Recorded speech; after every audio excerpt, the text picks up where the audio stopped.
Morning to you. It was a beautiful day yesterday. I hope you made the most of it. We had our warmest day of the year so far with a balmy 17.5 degrees at Trowscoed in West Wales. I'm afraid today the sunshine's gone and the cloud returns. Let's take a look.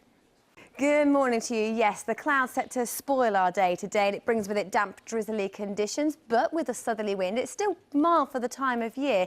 But many of us are avoiding a frost first thing this morning. I think the clearest skies for the north of Scotland, northern areas of England, and here we've just had a patchy frost and through the Vale of York, into Yorkshire, into Lincolnshire. We've had a fair bit of fog around as well. Now, the fog will gradually clear as we head through this morning, and then that cloud rolls up from the south. So it's a grey, gloomy, murky start with outbreaks of rain and drizzle. So for this morning, I'm afraid we're not greeted by the glorious sunshine we had yesterday. We're greeted by a lot of cloud, and with this low pressure sitting to our west and weather systems streaming through for the next few days, we should get used to that.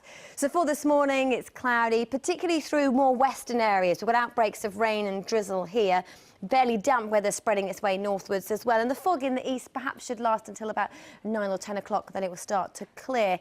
A bit of a keen breeze across northern areas of Scotland, and as we head through this afternoon, that'll help to break up the cloud. I think really western Scotland, maybe Northern Ireland, the southeast of England, seeing glimmers of brightness today, but by and large it's fairly cloudy, fairly damp and pretty miserable, I'm afraid. But temperatures still a nudge above average, typically around about 7 or 8 in the north, maybe 12 or 13 with a little bit of brightness in the south, but a good 4 or 5 degrees down on yesterday. Now, overnight tonight, we notice the difference that cloud makes. The blanket of cloud keeps in the heat of the day. 4 to 6 degrees are overnight temperatures, but it stays fairly dull and damp. And tomorrow, in fact, the next day, it's more of the same, fairly cloudy, patchy outbreaks of rain, perhaps a little heavier tomorrow and breezy in the north.